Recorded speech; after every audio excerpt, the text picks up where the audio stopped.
रहा था, तो अविकारी टॉपिक की श्रृंखला में हमने जो पहला अविकारी था क्रिया विशेषण, उसके बारे में हमने अध्ययन कर लिया था। उसके चारों पॉइंट हमने देख लिए थे।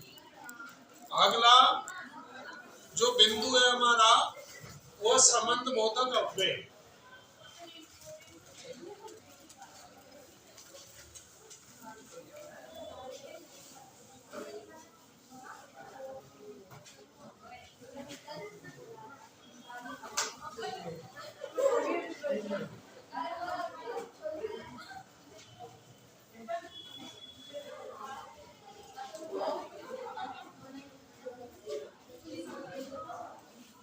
संबंध बोधक अव्यय। आप देखिए संबंध बोधक अव्यय किसे कहते हैं, यानी कि वे अव्यय शब्द जो एक संज्ञा व सर्वनाम का संबंध दूसरी संज्ञा व सर्वनाम के साथ प्रकट करते हैं, उन्हें संबंध बोधक अव्यय कहते हैं। यानी कि वे अव्यय शब्द जो एक संज्ञा व सर्वनाम का संबंध दूसरी संज्ञा व सर्वनाम के साथ प्रकट करते हैं, उन्हें संबंध बोधक अव्यय कहते हैं। उदाहरण देखिए,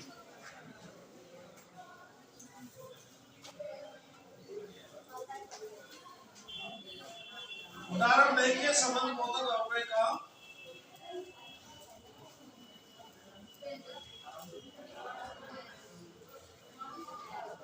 छात्र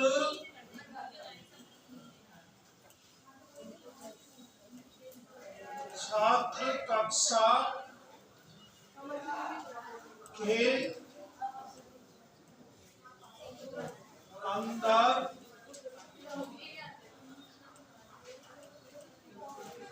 बैठा है। छात्र कक्षा के अंदर बैठा है। अब देखिए इसके अंदर छात्र क्या है, संज्ञा है, कक्षा भी क्या है, संज्ञा है। तो यानी कि कौन सा अव्यय शब्द है जो छात्र और कक्षा के अंदर संबंध बता रहा है? कौन सा शब्द है? हाँ, कौन सा शब्द है? बेटा है तो क्रिया है के अंदर। छात्र कहाँ बैठा हुआ? कक्षा के अंदर। तो इसे क्या कहा जाता है? संबंध बोधक अव्यय कहा जाता है। यानी कि वे अव्यय शब्द जो एक संज्ञा या सर्वनाम का संबंध वाक्य में दूसरी संज्ञा व सर्वनाम के साथ क्या बताते हैं? संबंध बताते हैं या संबंध प्रकट करते हैं। तो ऐसे शब्दों को ही संबंध बोधक अव्यय के नाम से जाना जाता है। सीधी सी बात है। ठीक है, अगला उदाहरण देखो।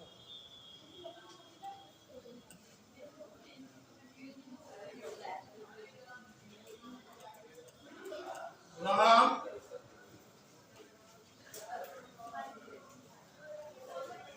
लक्ष्मण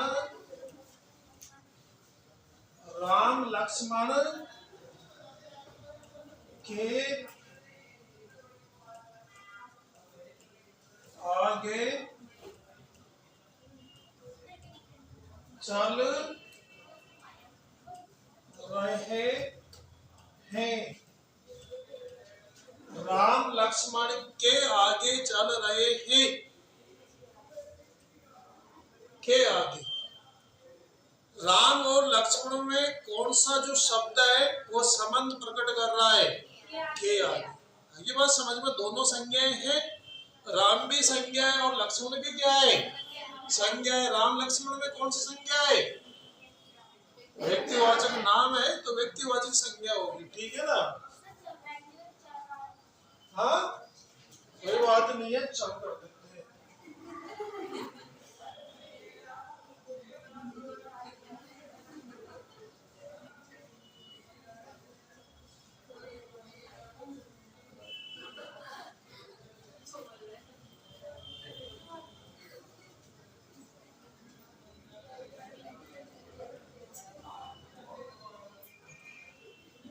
चल रहे हैं।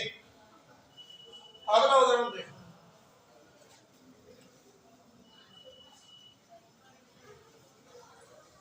वह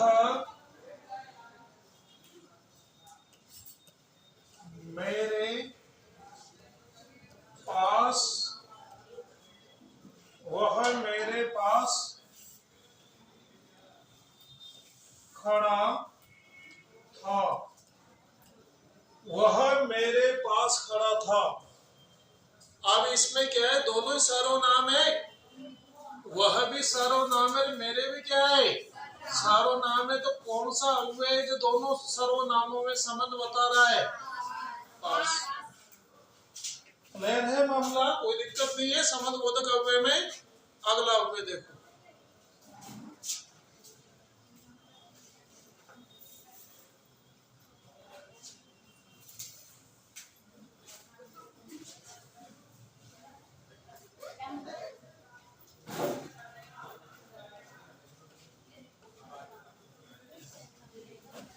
समुच्चय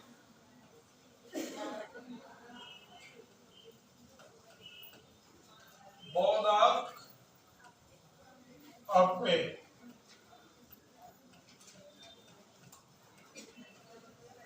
समुच्चय बोधक अव्यय क्या होते हैं? समुच्चय बोधक अव्यय सुनिए, यानी कि वे अव्यय शब्द जो दो या दो से अधिक शब्दों, वाक्यांशों अथवा वाक्यों को जोड़ने का काम करते हैं। मेरी बात समझ में? यानी कि वे अव्यय शब्द जो दो या दो से अधिक शब्दों, वाक्यांशों अथवा वाक्यों को जोड़ने का कार्य करते हैं, उन्हें समुच्चय बोधक अव्यय कहते हैं। ये इनकी परिभाषा है। उदाहरण देखिए,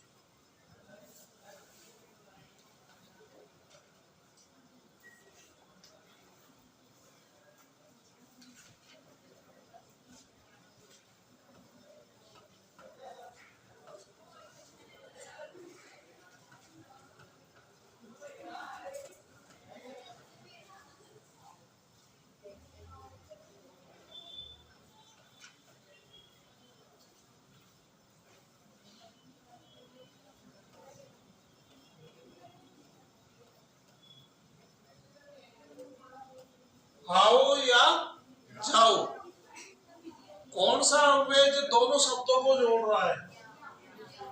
या। ये भी दो प्रकार के होते हैं। समुच्चय बोधक अव्यय भी कितने प्रकार के होते हैं? दो प्रकार के होते हैं। एक तो होते हैं समानाधिकरण समुच्चय बोधक अव्यय और एक होते हैं वेदीकरण समुच्चय बोधक अव्यय। ठीक है, यानी कि समानाधिकरण समुच्चय बोधक वो अव्यय होते हैं जिनका प्रयोग आप आगे संयुक्त वाक्यों में करते हो। यही से आपकी रूपरेखा बनती है वाक्यों के। यदि अव्यय समझ में नहीं आता है तो फिर आप रचना के आधार पर जो वाक्य पढ़ते हो ना, सरल, संयुक्त, मिश्र, उसकी रूपरेखा यहाँ से बनती है। यानी कि अब उसकी परिभाषा यूं दी जाती है कि जब दो या दो से अधिक सरल या स्वतंत्र वाक्य किसी समुच्चय बोधक यानी कि समानाधिकरण समुच्चय बोधक अव्यय से जुड़े होते हैं तो उन्हें संयुक्त वाक्य कहते हैं। अब आपको क्या पता होना चाहिए? समानाधिकरण समुच्चय बोधक अव्यय पता होना चाहिए, तो आप तुरंत पहचान जाओगे कौन सा सरल वाक्य यानी कि कौन सा संयुक्त वाक्य और कौन सा मिश्र वाक्य। तो यानी कि समानाधिकरण समुच्चय बोधक अव्यय कौन से होते हैं? जैसे किंतु, परंतु, लेकिन, और, अगर, मगर, पर, अथवा, या, इनको किस नाम से जाना जाता है? समानाधिकरण समुच्चय बोधक के नाम से जाना जाता है। दूसरे आपके होते हैं जो मिश्र वाक्यों को जोड़ने का कार्य करते हैं, यानी कि वह कहलाते हैं वेदीकरण समुच्चय बोधक अव्यय। उसके अंदर आते हैं जब, तब, जैसा, वैसा, जितना, उतना, क्योंकि, ताकि, जबकि, जो के जितने भी रूप बनते हैं, की के जितने भी रूप बनते हैं। जैसे मैंने कहा, अध्यापक जी ने कहा कि कल अवकाश रहेगा। अब ये वाक्य की दृष्टि से, रचना की दृष्टि से वाक्य किस प्रकार का है? मिश्र वाक्य है। किससे जुड़ा हुआ है? की से जुड़ा हुआ है। तो की क्या है? वेदीकरण समुच्चय बोधक अव्यय।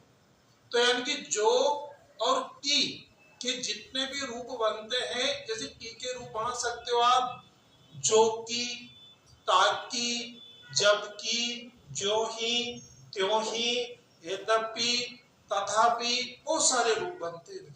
जब, तब, जैसे जब मैं स्टेशन पहुंचा तब गाड़ी रवाना हो चुकी थी। किस प्रकार का वाक्य है? मिश्र वाक्य, क्योंकि वैदिकरण समुच्चय बोधक अव्यय से जुड़ा हुआ है जब और तब से। आगे बात समझ में? तो ये दो प्रकार के होते हैं, एक तो होते हैं समानाधिकरण और एक होते हैं वैदिकरण। देखिए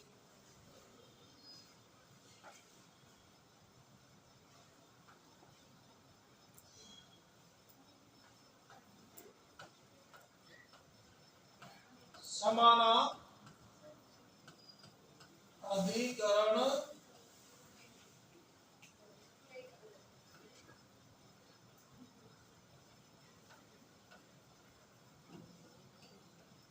समुच्चय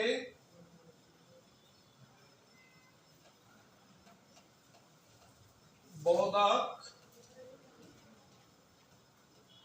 अव्यय। इसके उदाहरण देखो, जैसे किंतु, परंतु,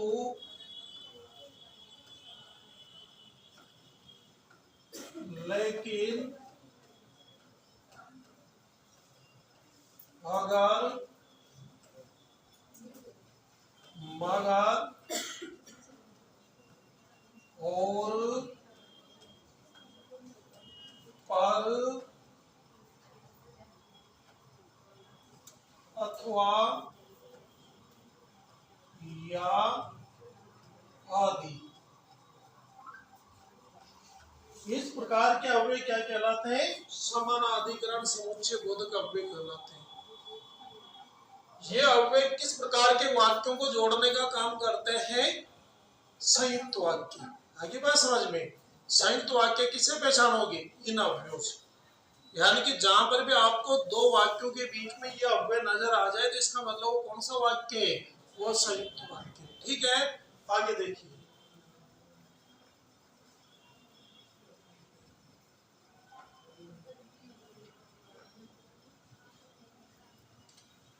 दूसरे टाइप का देखिए, वैदिकरण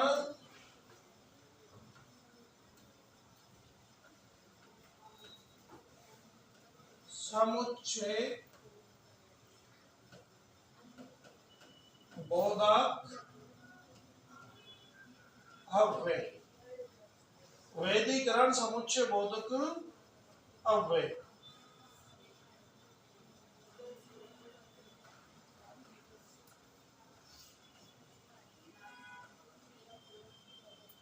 उदाहरण देखिए इनके,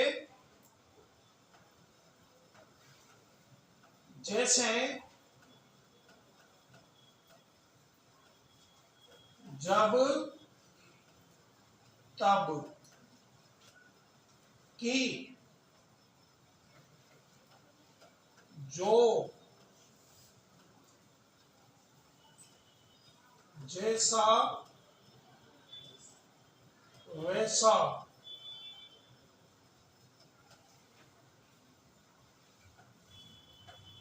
जितना, उतना, यद्यपि, तथापि, आदि।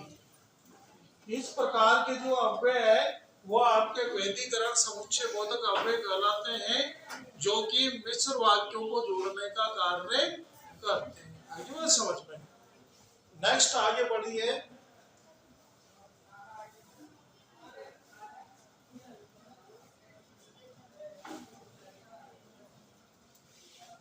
अब इनका उदाहरण भी देख सकते हो आप, दो चार में उदाहरण भी दिखा देता हूं।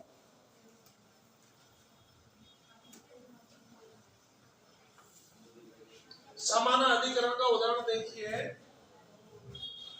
वाक्य का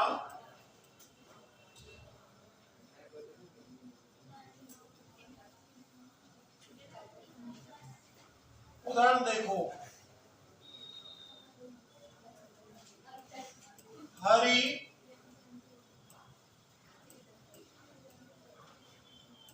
विद्यालय, हरि विद्यालय गया और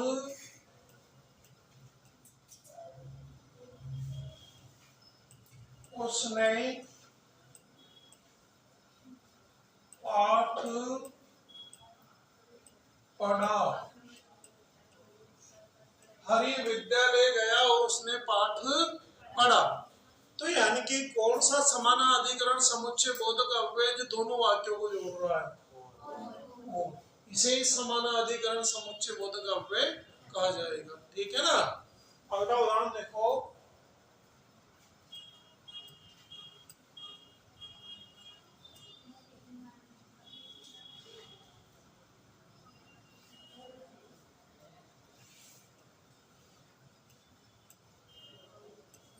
पप्पू पास हो जाता, पप्पू पास हो जाता, परंतु उसने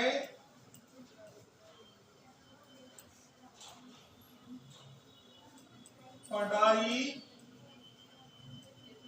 नहीं की। पप्पू पास हो जाता परंतु उसने पढ़ाई नहीं की। तो देखिए,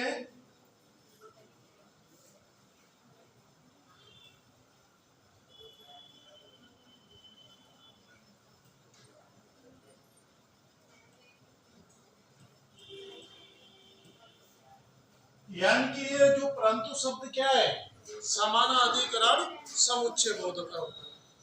अब वैधिकरण के उदाहरण देखिए। पहला उदाहरण देखिए,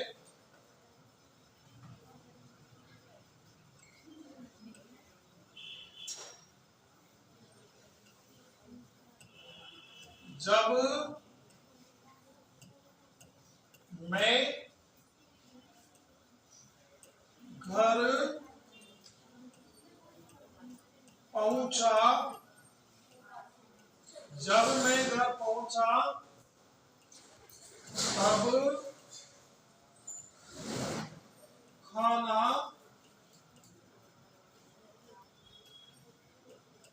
बन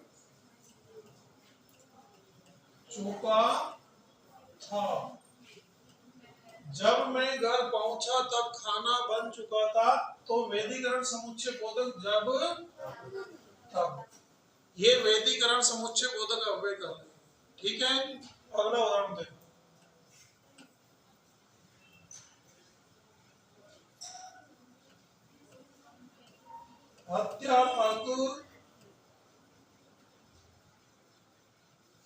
अध्यापक जी ने बताया कि, अध्यापक जी ने बताया कि कल अवकाश रहेगा। अध्यापक जी ने बताया कि कल अवकाश रहेगा। तो वाक्य किससे जुड़ रहा है, किससे जुड़ रहा है। अगला उदाहरण देखो, जो करेगा सो भरेगा, जो करेगा सो भरेगा। जैसे यद्यपि वह धनवान है तथापि कंजूस है। तो जो भी वाक्य इस प्रकार के अवयव से जुड़े होते हैं वह क्या कहलाते हैं, वैधिकरण समुच्चय बोधक अव्यय कहलाते हैं। ठीक है, ये आपका समुच्चय बोधक अव्यय का टॉपिक खत्म। अगला देखो,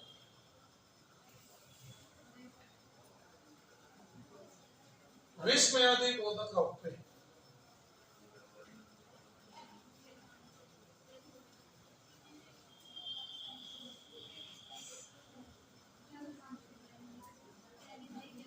चौथे नंबर के हमारे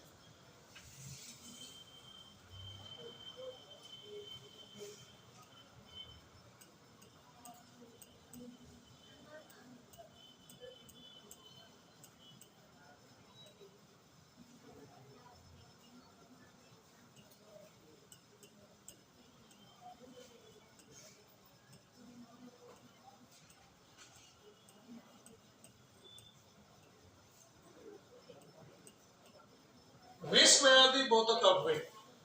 आप देखिए विस्मयादि बोधक अव्यय किसे कहते हैं, यानी कि वे अव्यय शब्द जो उदाहरण देखेंगे, जैसे वे अव्यय शब्द जो हर्ष, शोक, नफरत, घृणा,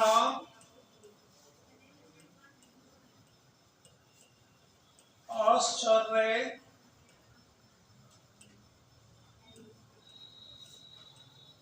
संबोधन,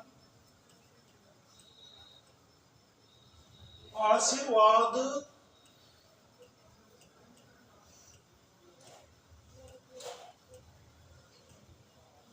आदि आदि का बोध कराते हैं, उन्हें क्या कहा जाता है, विस्मयादि बोधक अव्यय कहा जाता है। यानी कि विस्मयादि बोधकता को प्रकट करने के लिए किस चिन्ह का इनके पीछे प्रयोग किया जाता है, विस्मयादि बोधक चिन्ह। यह आपका चिन्ह क्या कहलाता है, विस्मयादि बोधक चिन्ह कहलाता है। जैसे उदाहरण देखो,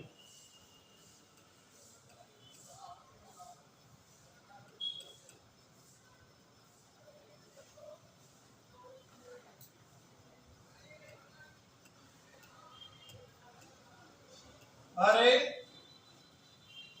किस प्रकार का अव्यय ये। अब देखिए इनको भी अलग अलग नामों से जाना जाता है, फिर बहुत लंबा चौड़ा हो जाता है ये टॉपिक। अब ये कहलाएगा यानी कि संबंध बोधक यानी कि संबंध बोधक अव्यय। यानी कि क्या किया जा रहा है, संबोधन किया जा रहा है, तो संबंध बोधक यानी कि संबोधन बोधक अव्यय कहलाएगा। फिर जिसके द्वारा हर्ष प्रकट किया जाएगा वो क्या कहलाएगा, हर्ष बोधक अव्यय कहलाएगा। जिसके द्वारा शोक प्रकट किया जाएगा उसे शोक बोधक अव्यय कहते हैं। जिसके द्वारा नफरत प्रकट की जाती है वो नफरत बोधक अव्यय कहलाएगा। तो इनका भी अलग अलग नाम हो जाता है। आगे बात समझ में। तो अरे, अब ये अरे किस प्रकार का अव्यय, इनमें से पहचानो। हाँ, किस प्रकार का अव्यय ये, संबोधन ही है। अरे यहाँ देख क्या कर रहा हूं मैं, संबोधित कर रहा हूं ना, तो ये किस प्रकार का अव्यय कहलाएगा, हाँ संबोधन बोधक अव्यय कहलाएगा। जैसे अगला देखिए, वाह, वाह क्या सीन है, किस प्रकार का अव्यय हुआ है, किस प्रकार का हुआ, आश्चर्य। ठीक है ना। कोई भी ऐसी चीज को हम देखते हैं जो हमने पहले नहीं देखी हो, यानी कि जहां पर आश्चर्य प्रकट किया जाए। जैसे अगला देखिए, थू, थू ये किस प्रकार का है, घृणा।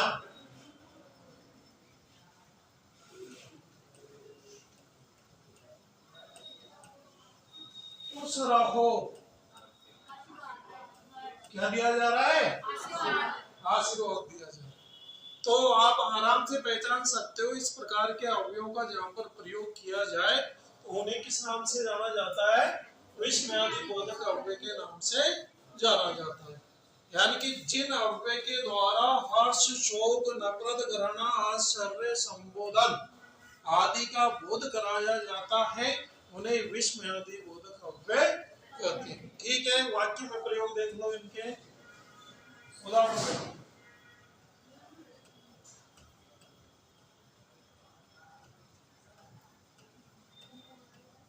अरे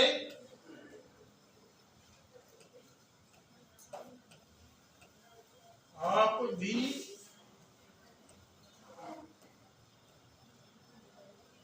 आ गए, अरे आप भी आ गए। अगला उदाहरण देखो,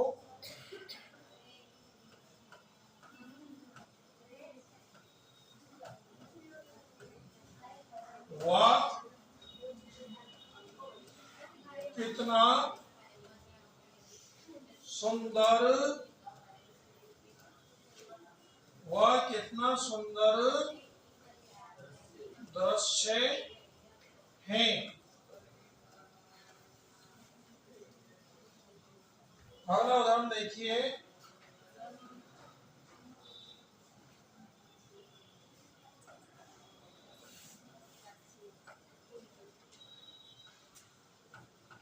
आई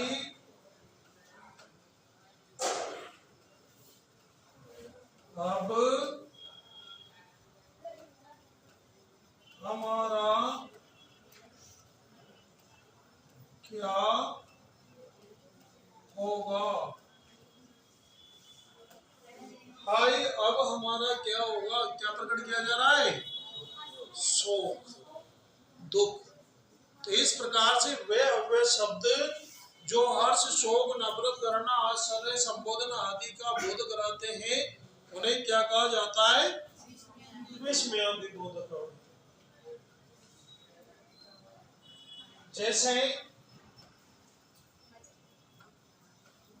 तथास्तु,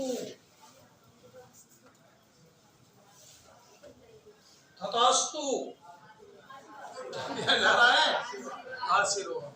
ठीक है, ये इसी के साथ हमारे 4 प्रकार के अव्यय हमने पढ़ लिए, क्रिया विशेषण, संबंध बोधक, समुच्चय बोधक, विस्मय बोधक। ठीक है, अब आप इनका नोट कीजिए।